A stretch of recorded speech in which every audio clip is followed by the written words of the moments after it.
Welcome to today's collective reading. We'll open with a bit of sound resonance to that of the third eye, and then the kyanite and selenite to align the energies and elevate them so that only the messages of the highest and greatest good may come through for the collective tuning in. If some of what comes through does not resonate now, it may be a synchronicity that you encounter down the line.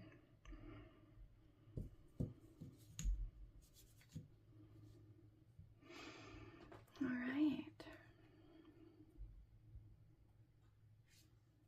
So, what does the collective have on their minds today? What is weighing on their minds and guidance coming through? This will be the overarching for the mental space. Goddess of Grace, number 30, Trinity, Father, Son, Holy Ghost, Maiden, Mother, Crone. Being able to have strong boundaries while also being receptive and willing to be compassionate. Finding that balance, the mudra karana, protecting your heart. Yes, but being open and receptive, but not suffering foolishness. Open, receptive, but boundaries. Finding what that means for you is weighing on your mind at this time around a specific situation that can possibly impact many others. Let's dive a little bit deeper here. What does the higher self and your guardians and guides, spirit team have coming through for the collective? In particular, to highlight, to consider, help you kind of maybe have a little bit of a different angle if you've been stuck in somewhat of a cyclical mind space with this particular dynamic. Okay.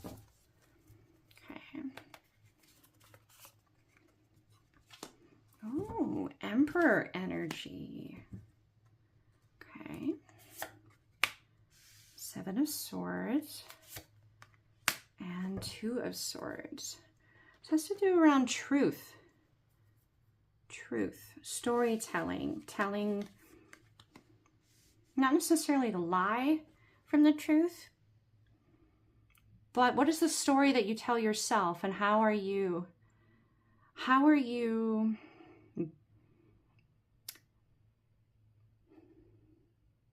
telling the story because of your perspective, and your perspective is biased to your perspective, but someone else, for example, would have a different way of telling the same story because their perspective is biased to their perspective. It's like eyewitness testimony. Everyone can see the same thing happen, but they all notice different things and they all tell it a little bit differently. So how do you write your story?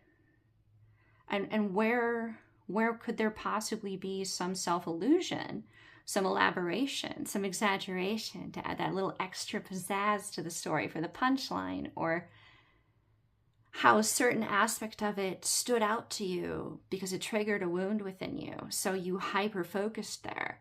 All of this is unintentional. It's not meant to be a manipulation or anything negative. What it is knowing yourself, observing yourself, without that judgment of the inner critic, just observing yourself.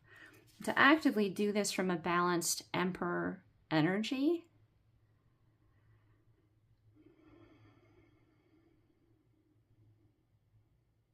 to open to observing yourself from a lens that is willing to see your wounds and where you can improve. Being that this started with the concept of Karana, you may be in a state of uncertainty. You may not have enough knowledge to know what's elaborated and overemphasized, depending on if you are telling the story to yourself or if this is resonating more as how others tell the story.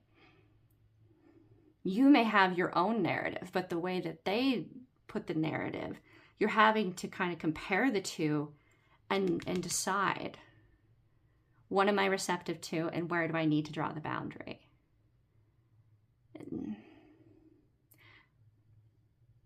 How much of your energy are you willing to give before you set that boundary?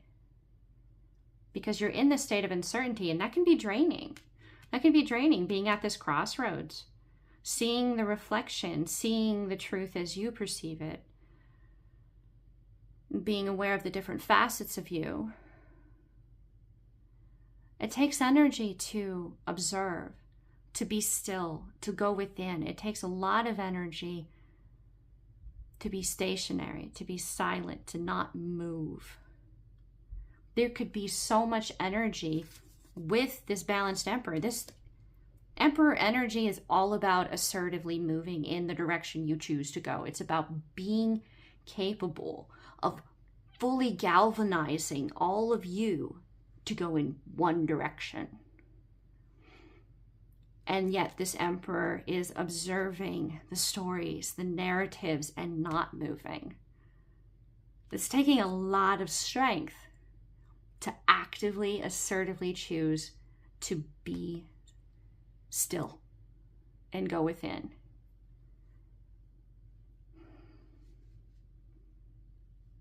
Setting these boundaries, it doesn't have to be a negative. It doesn't have to be that you're cutting people, dynamics, energies, hobbies, things you enjoy out. It's just setting a limit. It's setting, I will engage in this activity only this much. But beyond that, it's too much for me. It takes from my energy and doesn't contribute to it.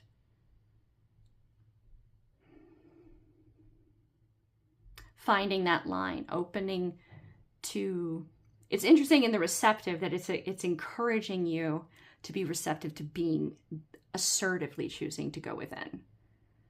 That's an interesting dynamic. I like that. I like that. Let's see what they have going on over here in the assertive energy. What guidance do we have coming through for the collective around the assertive aspect coming in through this spirit team for higher self? If something does come out in the inverted, I read that as it's an invite to question exactly how this energy plays a role in this dynamic. Where are you in it? Why is it not like a thumbs up? Why is it, hey, you need to go a little deeper here? There's something that maybe you've been resisting or someone around you has been resisting.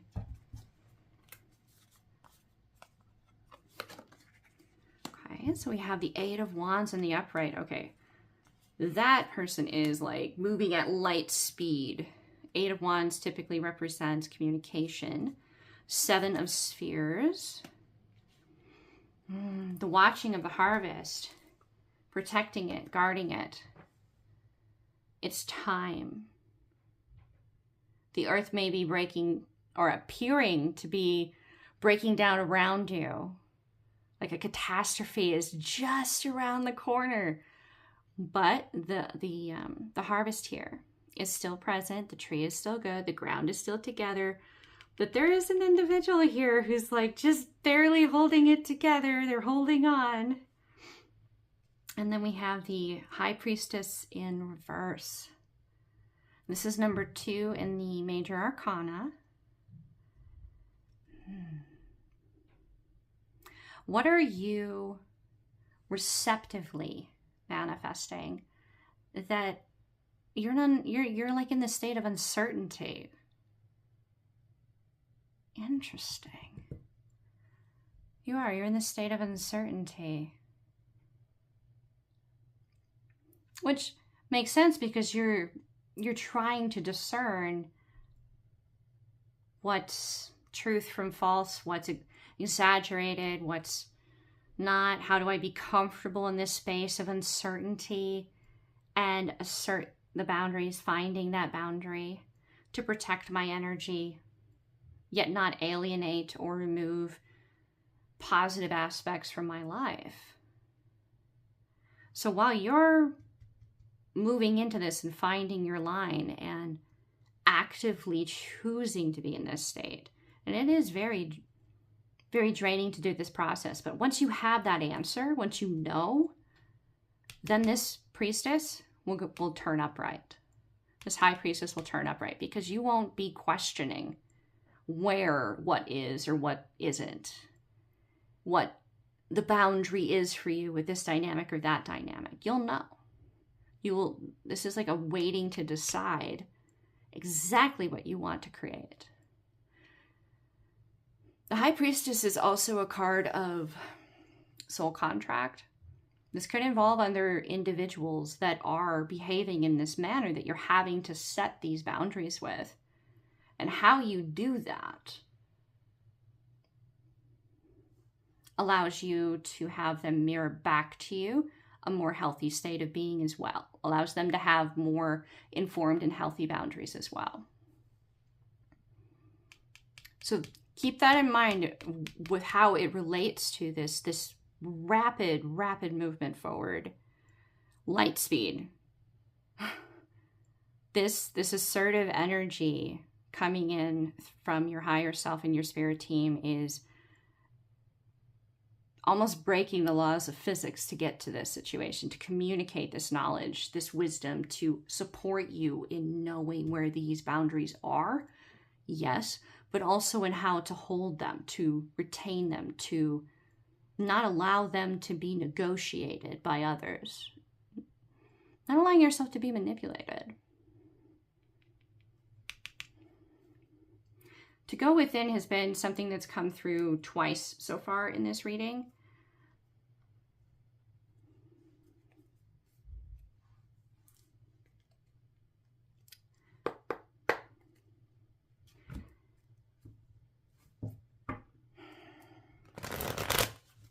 Your intuition may be speaking of, like, guiding you from two different directions. So you'll get some kind of a message or a nudge or a thought or a feeling, but it directly contradicts the previous thought or feeling. So you're left going, wait, what? Pay attention to who you are around when this happens, what media you encounter, what TV shows you're watching, what music you're listening to. And if you can see a consistency, the question then would become, is that really your intuition, or is that being projected in your direction by an energy that would like to sway you?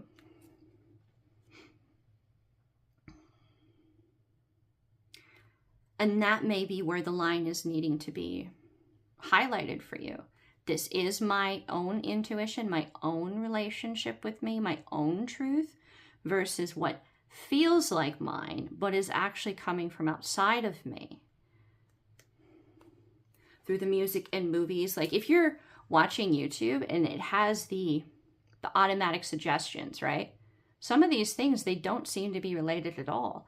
And you could look at that as a synchronicity. Yes.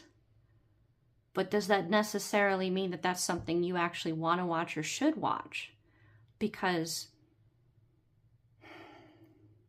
if it doesn't feel like a good vibe to you, maybe it's you drawing that line of not letting your curiosity take you down that path to see what's on the other side of it, to know your truth without having to explore things that feel a little uncomfortable for whatever reason. I mean, maybe it's offensive, maybe it's emotionally charging, maybe it's triggering, maybe it's scary.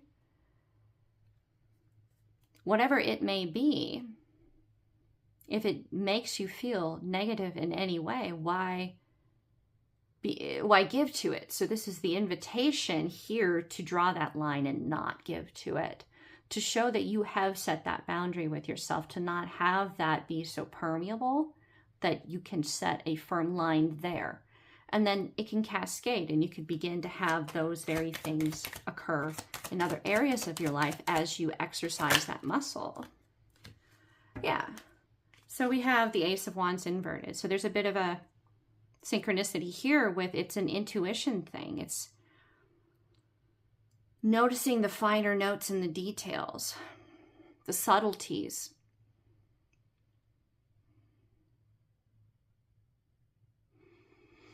These intuitive nudges that may not necessarily be from you, but are projected to you or onto you, they mask your own energy. The other thing is, this card is also speaking to me that you are aware of this, yet you're in the last bits of burning free of that presence within your third eye. You've actively manifested this with the universe, and the universe understands what you desire, to be free of this blocking, this influence, this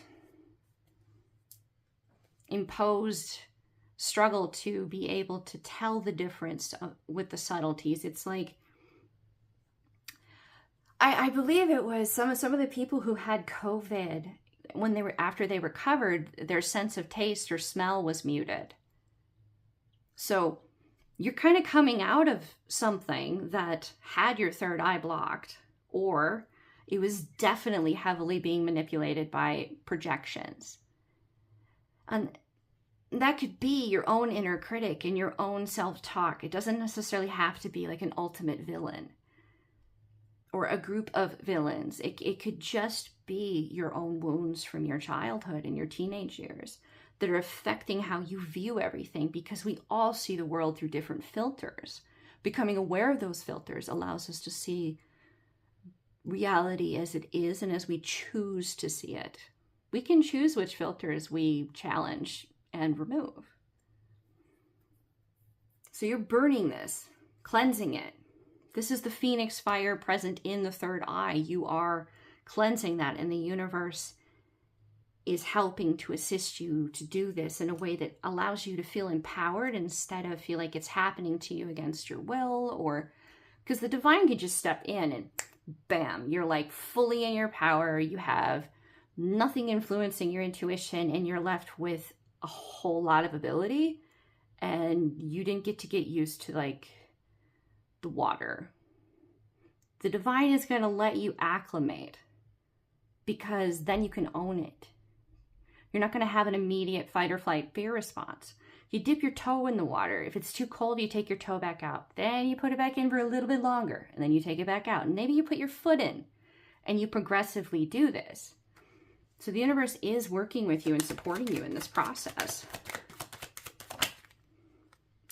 Yeah, because there is so much that you and the universe, the divine, that you have co-created together. There's like this presence here. Yeah, there is so much coming in for you. For some of you, you have been dealing with quite a bit. I mean, from the childhood, like these can be things that have been very old and reinforced multiple times in your life. And you have had so much courage to do this work, to become balanced in your assertive energy, your inner emperor, to sit there and take all of that energy and choose to be receptive to go within. Like, you have so much love from the universe. And the universe is like, yes, you are receiving, you are getting this.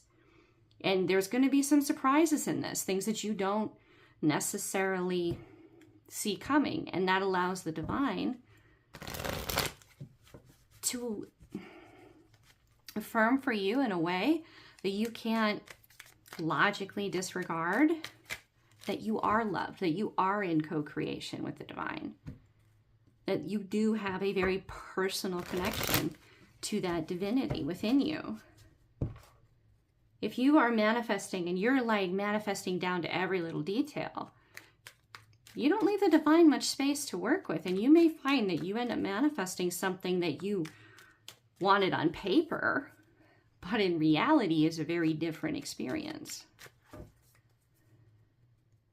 You are a very balanced individual to have such dominant, strong, present, assertive energy come through on the what do we need to be receptive to side.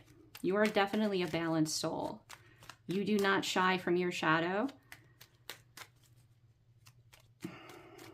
You own it. You know that it's a strength. If you choose it to be, it will be a strength. That you decide how you relate to these energies. All right. What's the next layer down here for this rapid movement forward, rushing, hold everything together. Very like anxious and excited energy here. But they're aware that you're not certain because you don't have this knowledge. You don't have this communication. You want to know which path this energy has chosen. You may not even know exactly which path you have chosen. You may think you know what you want, but as it's unfolding, you may be being a little surprised by your own thoughts, your own feelings. Because this does not feel like this kind of like silly, gregarious, dorky fun. This is not how this energy is coming in. There's like a panic here because you don't know which path is being chosen. You don't know what's coming. And you need to have some knowledge of that in order to calm your own anxiety. Yes, yes.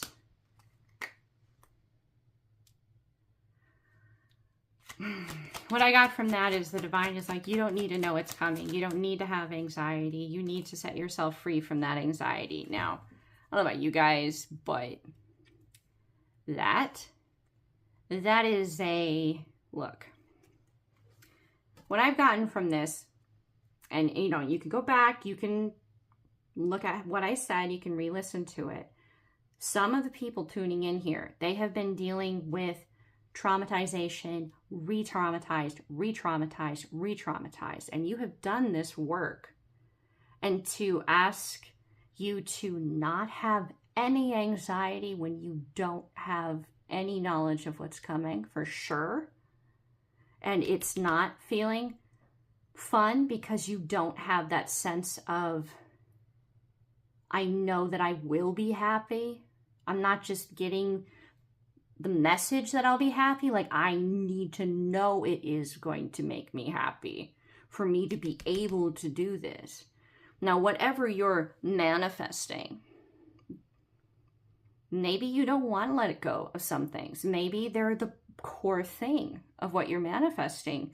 And this knowledge that maybe that core thing, because you do have projections that have been coming in and you're clearing them out, but those projections wanted you to possibly doubt that the very thing that you got on this path for wouldn't be there, that the divine would not have that there for you,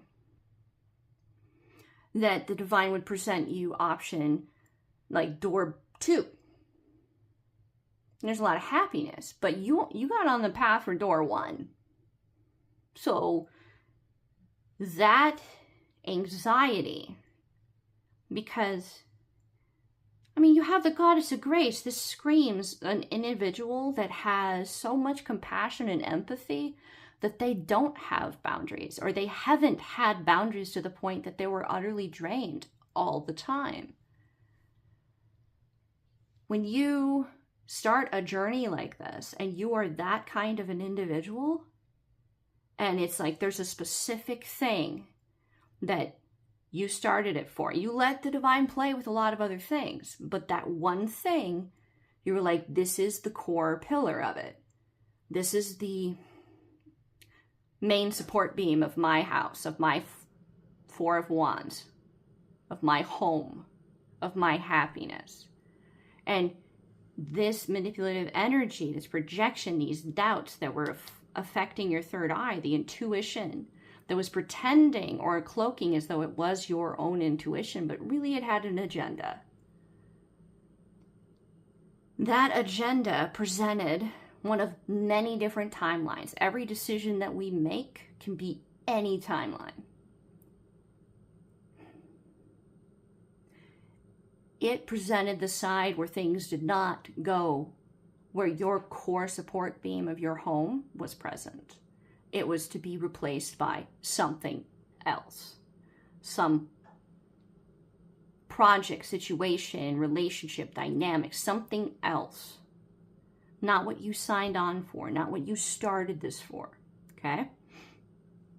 So if you're holding that level of anxiety and you're trying to hold it all together, and yeah, I mean, you may be wanting to know desperately now, and there may be an energy outside of you mimicking the same thing to you. You may know that this is happening, but you're aware of all of this without any reassurance that the same support beam for your manifestation is still the same support beam.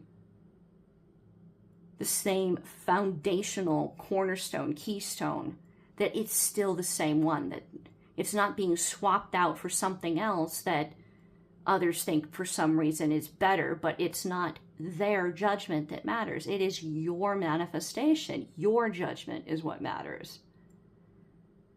Wow. So this concept of, hey, you know, don't have anxiety. Hey, have fun. Well, what do you mean? Like maybe this is like a child or a partner, someone that you love. Maybe it's a family member. Say that, for example, you started this process for a family member to be in your life in a positive way. Well, these doubts presented as though this family member wouldn't be there, but you would end up making family with someone else. Kind of like when you have your work family, you have your spiritual family, like your church family, and then you have your actual hereditary family. So someone who would not be that family member, say it's like a brother, would step in and be like your brother, but they're not. That's not what you started this for.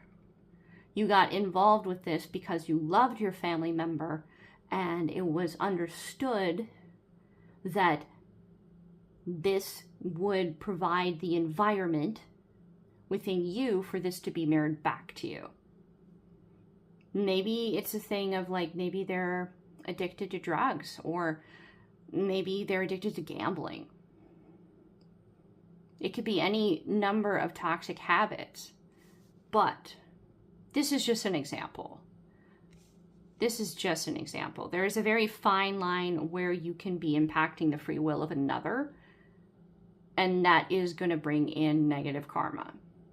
So this is just an example because love was present. It's like, are you okay with sacrificing someone you love because supposedly someone else you're going to love is better? That kind of a dynamic. How could you have fun? How could you celebrate that? How could you be in joy? Yay! You know, like you have that present. So how do you free yourself from that? You have love for what you started this for, and it's like, let's just do a switcheroo on you, and you're just supposed to be good with that? And you're not supposed to be able to, you're not supposed to need some kind of a synchronization, a confirmation, something that you can't doubt because it is legitimately confirmation in the physical, not just intuition, because your intuition has been meddled with. You may need an actual 3D physical confirmation in order to flip these and have this be like, I'm not an 8 of Swords anymore, and I'm doing 8 of Pentacles upright. You may need that actual physical 3D confirmation.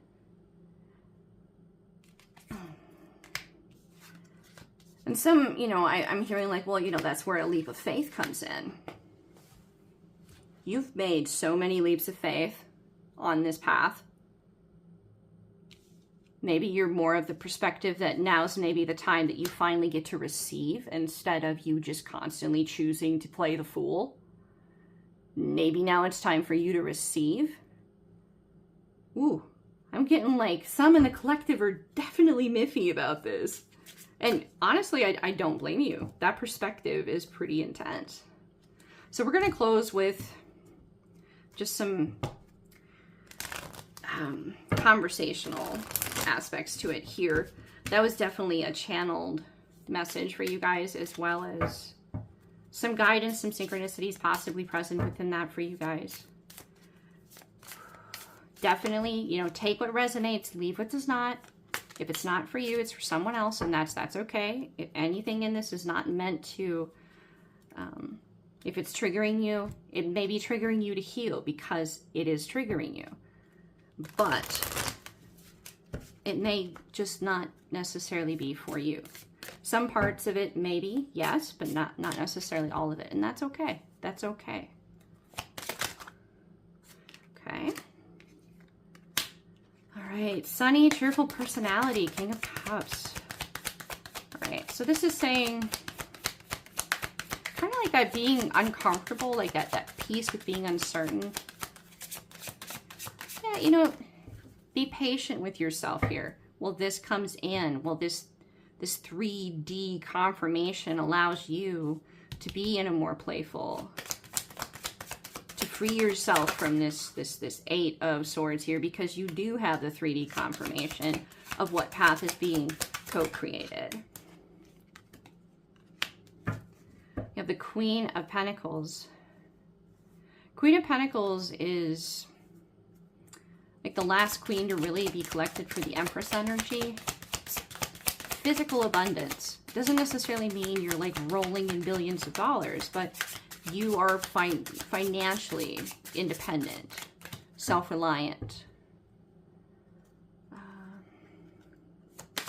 imaginative. With that word there, imaginative and artistic.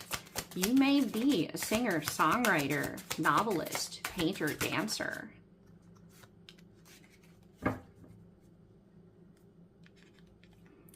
But the way that you express your light, the way that you create, it displays a balance in love within yourself between the divine, your receptive aspect, and your own assertive aspect within yourself, making you a leader in nothing more than modeling. You don't have to preach. You don't have to seek being a leader.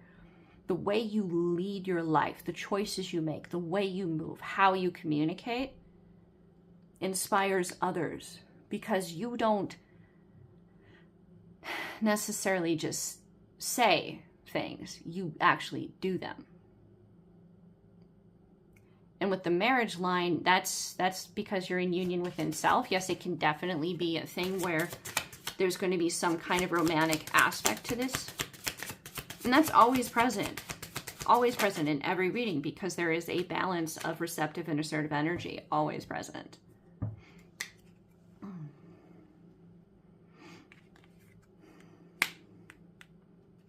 This is like being very defensive. You've fought a lot of battles and you've come out triumphant against almost nigh impossible odds. You possibly felt at times like it was you against the world, or the world against you. Oh, Five of Swords. Yeah, you felt like there is possibly a lot of things blocking you. Let's see what this one is. It fell, so it's possibly got a little more emphasis to it here. And it's the Ten of Wands. Ten of Wands is that heavy burden. You're moving forward. You're moving away from this heavy burden. You are not okay with being stagnant, like waiting anymore, being in this state of observing. You're opening, moving with that intuition. You're setting those boundaries.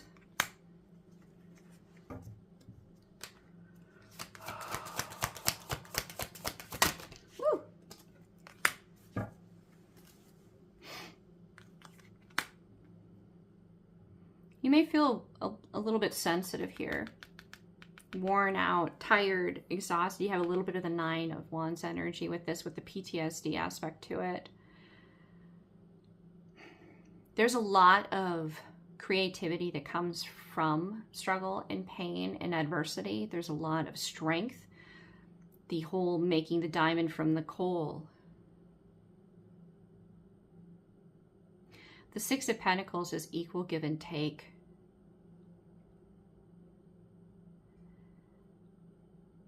It's with the boundaries. If they don't give, if they don't contribute, you don't contribute. It's dancing with the energies around you and not giving too much and not allowing them to give too much either. To keeping it as balanced as you can in the give and the take between you and other energies that you create with. And creating can just be like a 5-minute conversation. It doesn't necessarily need to be creating a movie, a song, a house, a family, a child. It could just be even present in conversations. Simple conversations, 5-10-minute conversations. Maybe they have an anonymity to them, so maybe they get a little more deeper than they normally would because that anonymity allows you to feel a bit safer, but that openness still, there needs to be a level of equal give and take. You have this ability to do this. You've got this. You've got this, and you're not waiting around for this. Like, it's this synchronization that's going to let you know, this confirmation in your physical reality of where you're actually going. Like your manifestation going, hey, you've manifested this path. It's official. You can't question it. It's happening already. Seeing those first dominoes fall, and you know then that allows this to flip upright. And that's because you're moving on. You're not staying in this, well, which path did you choose? And how am I supposed to have fun if I don't know which path I'm like actually going towards? Because there's other energy here that's making decisions without any of my input. Or seemingly so. Like the divine's going to do what the divine wants. It's the divine. You'd like to think that the divine will provide you everything you need to get from point A to point B, right? You'd like to think to know that, but this willingness to move on for yourself, to having a happier life, is the signal for this to begin to be present in the physical for you to do this. This will not happen until you choose your happiness first. And then it could be mirrored. Your happiness will be chosen as well, back to you, mirrored back to you by the universe, which then allows this to happen. All right, and that is the reading for today. Thank you very, very much for tuning in. Please like, share, subscribe. If you would like to donate, the details are below in the link. The divine within me honors the divine within you. Namaste.